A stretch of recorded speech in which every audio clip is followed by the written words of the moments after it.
Welcome to Are We the Only Ones? I'm Kathy, Hi, I'm Ray. and today we're going to talk about Gen Z. And Neither of us are Gen Z. no, but what is the play that we're talking about today? Okay, so this is a episode of the Armchair Expert podcast. Is that what happened? Yes, Okay. where they were talking about some statistics about Gen Z and how their pregnancy rate's lower, their alcohol use rate is lower, all these things are lower. And oh, crap, who did they have on there? Let me get it pulled up real quick. If you want to kind of review the stats. Okay, so apparently the stats that were given were 78% lower pregnancy rate, 31%, what is it, M versus 18%? 31% of millennials drink regularly. Drink regularly versus 18% of Generation Z that drink regularly. Yeah. So they about like half, right? Yeah. And then 1/3 of the Generation Z doesn't drink. Oh, that's actually really good. Mm-hmm. And they're more frugal and they're more health conscious. Mm-hmm. But why did he say, the expert, what's his name? Jonathan Haidt. Oh, yeah, okay. Haidt. Okay. So he was saying that's because even though that these behaviors that we kind of look down upon, like drinking and, well, being pregnant, I guess, are lower. So basically the lower, was it teen pregnancy rate? Is that what we're talking about? Or No, just pregnancy in general? just pregnancy in general. Wow, Which that's they not good. saw a decline with millennials in the pregnancy rate because of the show Teen Mom, which is kind of Right. interesting. I remember. So this is even lower. And he's saying it's because these kids aren't doing anything. They're not active. They're not going out and about. They're not getting involved with each other. So what are Everybody's they doing? staying at home and scrolling on their phones. So Oh, so what looks like something positive, like they're being more responsible, is actually their lack of hanging out with each other. yes. And he was saying that that's leading to, high rates of depression, things like that, because these kids they're being isolated. Even though you're on social media and you feel like there's a connection and you're being social, there is nothing that tops the physical interaction that you get with someone. So and he's talking about that, and I thought that was pretty interesting because we've been talking about, like, we've been hearing about the male loneliness epidemic, and all of that, and I wonder if it's all connected because of technology. Well, I think yes, technology is definitely part of it, but also, like, look at us.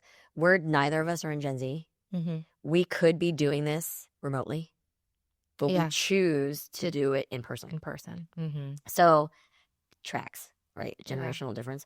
So I totally understand how that could happen. Like, look, when you go into a phone, as much from the outside, it looks like you're just on a device. Mm-hmm. But really, when you're on it, you're like you could be traveling to a different country to figure out what's happening over there, whether you want to go there, right? Mm-hmm. You could be like looking up something for somebody that you're taking care of in your family. You like could be having doing a something conversation with somebody. like legit, right? Mm-hmm.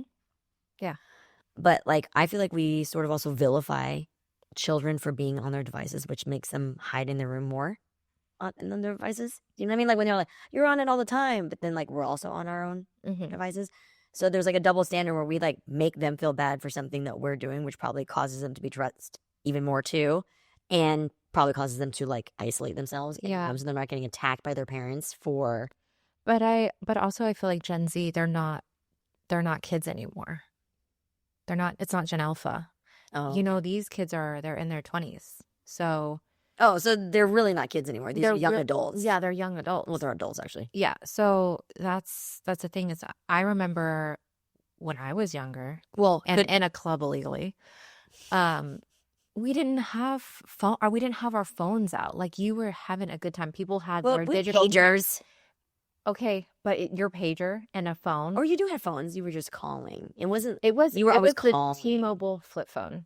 Yes. Is what people had. Yeah. And we had digital cameras to capture the night. Separately. Yeah. But you were present.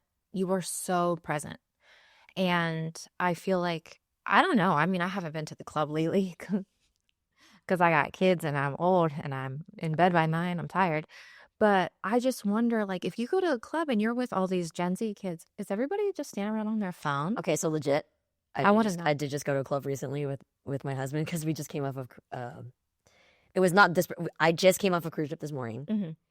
It was a 3-night after doing a 5-night. Yeah. So I did a 5 night different ship. That ship we went to the nightclub, and I've been actually like going. In May I cruised twice, and I was actually in the nightclub twice. One with my friend, and so then I got to see Gen Z. Mm-hmm. A cruise ship club is different though because it's like a lot of different people from all over the place that would not normally hang out together. So like you have like white people dancing to like hardcore hip hop, and then you also have like the Police. Someone would like take the song from like old school, right? And not that everybody sings old group. Everybody will start dancing, and it's like all mixed. So you're like, oh wow, I didn't know that you would know the song. I wouldn't know, like, you know, stuff like that. So seeing that, and then like it was funny because I actually danced with my husband, and I have this tendency when this is me being social, the difference, right? So when I'm in a club and I see people sitting, so they're not really on their phones that much. I didn't notice people on their phones because there is a lot of activity in a dance club. You can people watch at a dance club the same way that you would be in your phone. It's very similar, right? You're looking at people. Yeah. You're getting, you're feeling the music. You can feel the energy. But what I will do is I will tend to, especially if I'm like 3 shots of tequila in, I'm going to go to every single person that's sitting down that's like moving, that is sitting next to a person that's not moving, and I will come up and I will make them go on the dance floor. And I do that with other friends all the time. Yeah. So when I did it with my friend, who was a female friend that went with me a couple weeks ago. Yeah. I would do that, and then she would dance, and then I'd come back to her, and we would just continue dancing. But this time, and I didn't realize I'd gone to a club with my husband in a very long time, apparently, because I did that with him. And he's like, could you stop, like, leaving me? I was like, oh! It didn't even occur. I was like, oh, I haven't. Just, like, leaving. Just staying there by himself. He's just like, and I'm like, leaving. Here. It was one time where literally there was these 2 girls. I got them off the seating on the side watching to dance. Then I bring this other guy over to dance, and I go, dance with them. You know, they probably need a guy to dance with. And I'm being so like stereotypical like old school Gen X in this moment. Yeah. You don't dance like that. What are you talking about? You know that. I know this too. Why did I do that? Yeah. Funniest thing. You were three shots in. That's why. He goes, I don't like girls, but that's okay. And I was like, oh, that's even better. So then I bring him over to them. That's a plus. And then he goes, he doesn't like girls anyway. So if you guys want to dance, I was like, not a problem. He's not going to like do anything untoward to you. And then they give this look like, even so, like, so. And then I didn't realize like they were together. These 2 girls were together. That's why they're like, oh my gosh. Kathy. So then I was like, oh my God, how funny that I totally did that. And then later, the same guy who were all dancing together, we're like, then he brings up a lesbian woman that's like in a baseball cap and like baggy jeans and stuff and a wife beater. And he goes, this is my baby daddy. And I was like, that's awesome. So then it was like, I learned in this 20-minute like interaction dance, like so much that I was like, damn, you think you're progressive. That you clearly could have been a little bit more progressive. But it was like just trying to get joy. Just like, come on, you can't make these people sit down. They want to dance. Don't make this poor woman sit down. Let's dance. Everybody come out, you know. And then at the same time, I come back when I'm done. Exactly. Your poor husband's just like, could you? I'm so lonely on the dance floor. Well, I haven't been to a club in a long time, so I really want to check one out and just see like what it's like, if it has those same vibes as those like. I feel like the only way you would do that is to come on a cruise trip with me. Really? They have. Where are we gonna go clubbing here? Yeah, where? Clubbing in LA. Oh my God, I don't clubbing in LA. Yeah, I want to go clubbing in LA and see. Okay, so I'm gonna actually when I go back to Ohio with your husband. Yeah, I'm gonna hit up a club. What do you guys listen to? What do you mean? He listens to the same music as me. Yeah, he likes But you don't necessarily listen to the same music as me. No, I do. Okay, so like I watched 106 in Park. Like I watched BET when I was. Oh, so you do listen? Okay, so yeah. Okay, so I do listen to. You know, like he doesn't know what that is. My husband. Are you older than him? No, he just didn't watch that. He just didn't. He didn't have cable. He probably didn't. Let's be honest. That's probably.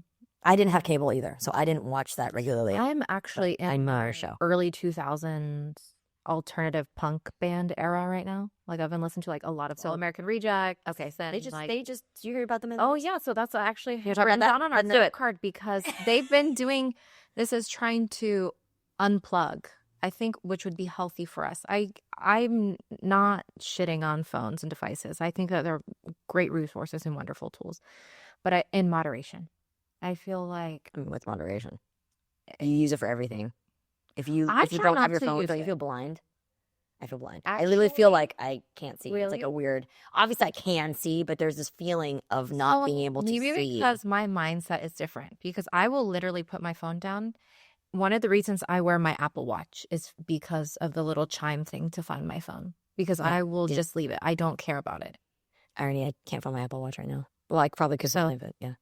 That's literally the only reason I haven't switched, because I'm so annoyed with Apple and all of this stuff going on with Apple Watch. But anyways, the only reason I won't switch is because I use it to find my phone.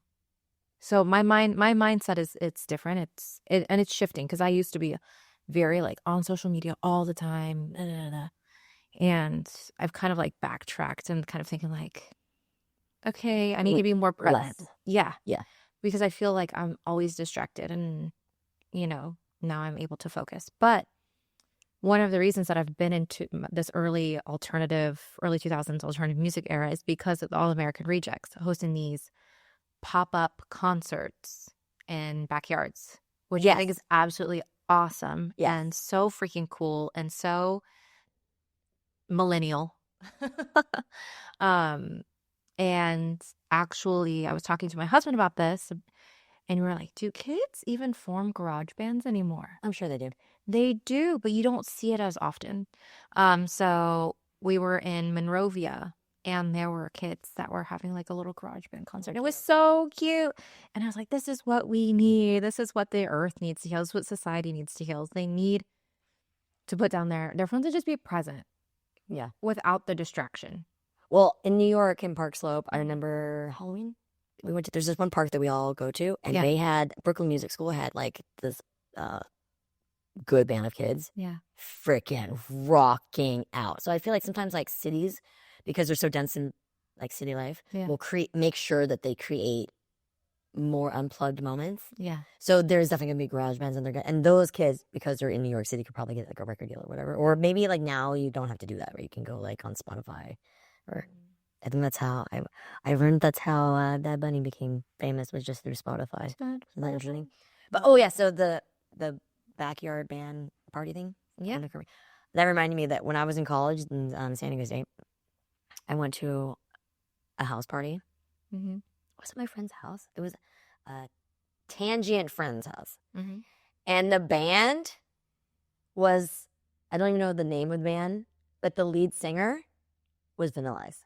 What? Yes. I saw, like, literally me and standing the distance between me and you, like, watching him literally, like, rock out. And he was like, and I was tripping, like, no, he did not. This was when he was very sensitive about that song. He didn't want to, like, sing it. He was trying to detach from it.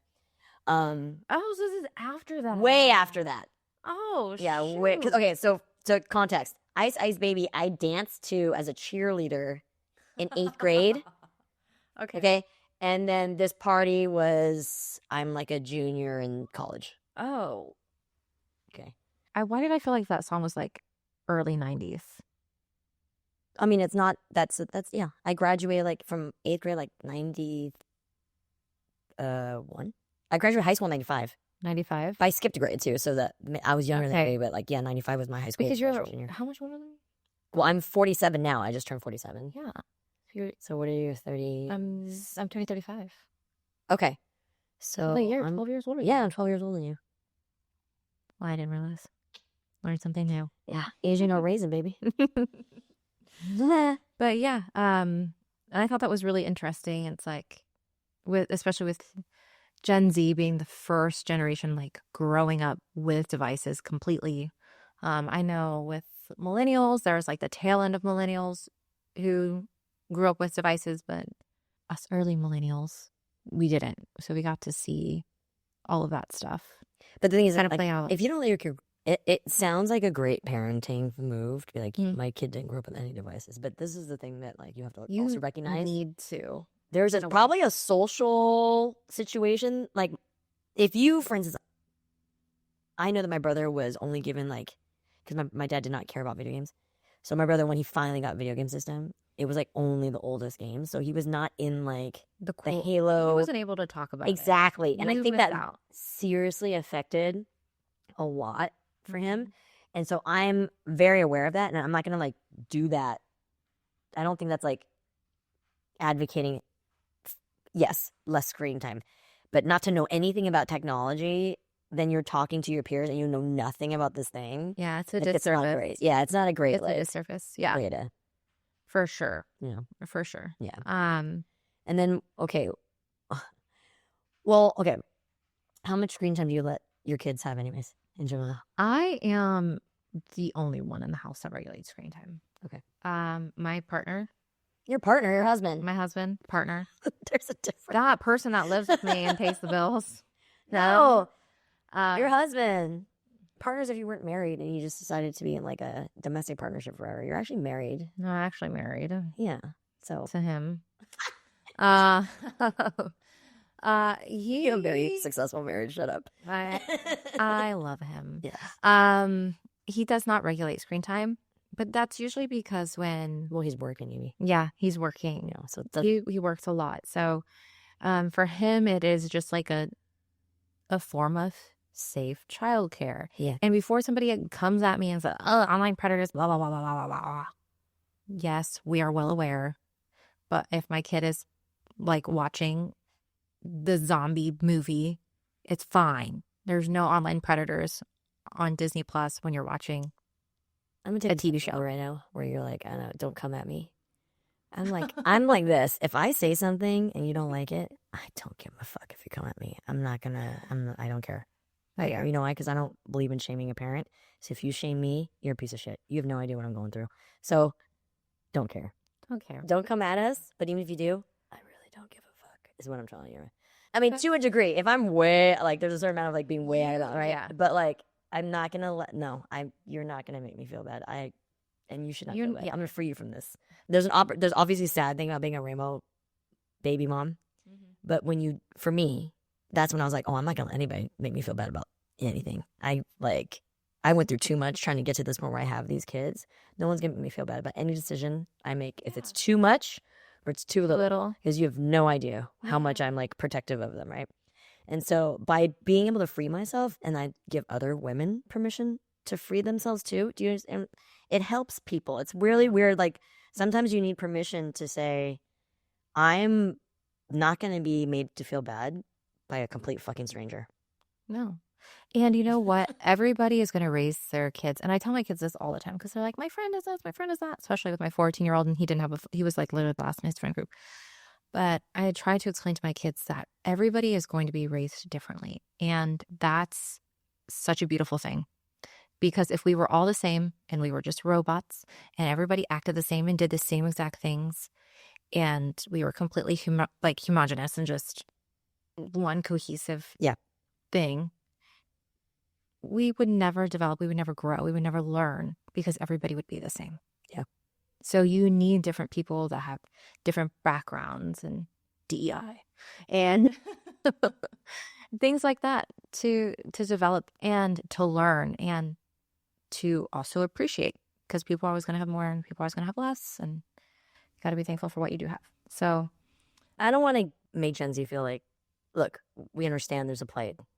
Yeah. Right. We need to create more social things. Like, honestly, okay, so the other thing that was really interesting to me was on this cruise that I went on. The second one was full of like sports and it was inside a sports complex. So it was like easier for me to like participate in something that I'd never done before, which was pickleball, which I played tennis I came from a tennis family, but pickleball I'd never played, and it's not the same rules. It's actually very complicated of a game. Like what? But what I learned in that was that like a little bit Gen Z's coming out for pickleball. I think like if Gen Z, because I know in New York they're doing like a board game. There's somebody organized like an entire like board, like we're talking like I think like hundreds of people show up for this board game night. Yeah. So I think there's obviously a need, and there's always like a pendulum swing, like a correction, right? So I think if there was Gen Z events, that were around like team sports, but not huge teams, like small teams, like you don't 2-2 pickleball. You don't need like a bunch, and you can meet like who's got a single, who's got a double, who wants to play. That you have to ask and converse with like playing with strangers. that I think might be the beginning of, but you have to like market it towards them, like, you know. Yeah. I do think it's funny how they listed that Gen Z is more health conscious, and it's like physical health, but also It's good though. Yeah, I wonder about mental health too. Hey, maybe one day we organize something for Gen Z. Let us know. Hey, come hang out with us old ladies. Gen Z. Old ladies? Well, it goes like, speak for yourself, bitch. So these 20-year-old, they're gonna be like, I'm gonna go hang out with somebody that's twice my age and play pickleball. Hey, dude, my husband and I also played dodgeball. Yeah. And it was tournament, so like you had that seems like it would be so much fun. Dude, we won. We won the whole thing. I would be so bad at it because I can't throw a ball. Yo, it was crazy because to save my life. They weren't like the ball. You know, when you were a kid, you play with we played with red balls that were like rubber and we get thrown. There was a certain like amount of like physics you understood. Them when this hit was not the skin. These were like there's different sizes and they were foam. They were foam. Oh, so some were like this, some were like this, and some were like that. Yeah. And our team, the way that we were team 6, it was like team 1, 2 played, team 3, 4 played, team 5, 6 played, and 7, 8, and then it was like we advanced. Then we had to play the way that our thing fell in. We ended up having to play 3 games in a row with no break. And then we won. Anyway, we're so exhausted. And then it was like, that was one of those things where I also realized how if you just organize some fun like that, once it starts, you just have to play one time. All of a sudden you're down to like do it again. Oh, let's do it again. All right. Well, let's know what you think. Go. Would you like something in your community? Yeah. Like adult kickball, pickleball. Is she the only one that wants to play pickleball? No, I'm just kidding. Everybody wants to play pickleball. Just a huge industry. Let us know what you think. Yeah, but are we the only ones that are trying to, I don't want to say regulate screen time, but like be more present? No. Well, you know we're not the only ones that want to be more present. The question is, are we the only ones that notice this Gen Z change? And are we going to help these guys out? Yeah. We're going to help mentor them through this like isolation period. Because we know we all need to take the good with the bad, I guess.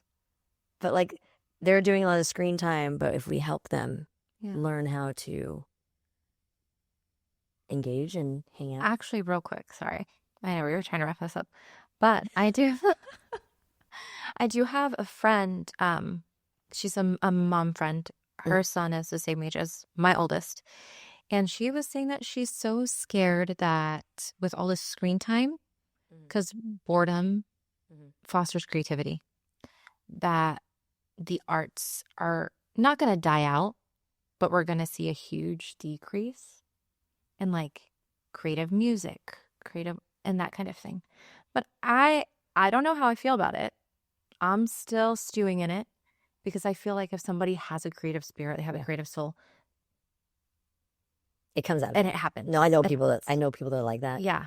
And it just comes, it just pours out of them. They can't help it. Yeah, you can't help it. So you can't end. My middle son is like that, but also I wonder, like, would he be more creative or would he think about things in another light if he didn't have as much screen time? Well, I mean, you can give him an app that's like literally, I would do painting apps and like all this stuff that would prompt creativity. It would prompt. Yeah. But even like doing tech stuff, like coming from Silicon Valley, I'm telling you right now, this is not bad that they're on their screens. Playing the games are configured the way they are. Because it does help with like hand-eye coordination. Surgeons that like played video games did better when they did surgery. So like we're assuming it's all bad and we make them feel bad for it. But really it's not. I'm telling you right now, after seeing how like computers came into like Silicon Valley and how we were also like accused of it being bad and like internet was being bad. And internet is bad in some ways, right? But it's done a lot of good. So like whether it's bad or good, you're not going to, by taking somebody out of learning it, you're only putting them behind. Well, you're not necessarily saying, like... I'm not saying like no screen. I'm just saying, because obviously we have screens in my house. My husband works in video games. So we literally have every single gaming console known to man. And as soon as one... Well, disclosure. Yes. As soon as one, like, this Nintendo Switch 2, my husband's like, do we need to buy it? I'm like, no, we don't, because we have a Nintendo Switch already and our kids don't play it. Why would you? He's like, but this new game. And I'm like, whatever. Anyways, so we do have a lot of screens. So I'm not advocating and saying, oh, we need to go screen free. Obviously not. We're recording video. I have my phone here, like, but she was proposing that, and I thought it was kind of interesting to see, like, something to think about and how it is impacting us. Because even though we do have studies showing, surgeons have better hand-eye coordination, especially those that have played video games. Yeah. There's also a lot of research about the mental health that comes with video games and stuff too, and it not being the best. Yeah. So it's like, well, it's curating the right information you're taking in, right? Yeah. And it's all, I feel like it's all what they take in, and the balance. And also I feel like your home life has a lot to play in it too. It's not just literally screen. So yeah. But yeah, it's interesting. All right. Tell us what you think. Yes. And give us a follow on Instagram at Are We the Only Ones Pod. Same with YouTube at Are We the Only Ones Pod. We're also going to be launching a Substack, which you can find at arewetheonlyones.com, and send us an email. Let us know about how you feel about Gen Z. Are you Gen Z? Do you feel like... I would really like to hear from Gen Z directly. Yeah. Tell us, like, what are you feeling, like, financially, or job search? Did you feel like you wasted your time with the degree that you got? Are you working on that? And then, like, socially, are you dating? Are you hanging out with friends? How often are you out? Do the hard work for me and go to a club and report back, please, so I don't have to go. But send that email at arewetheonlyonesepod@gmail.com. Until next time. Until next time. Bye.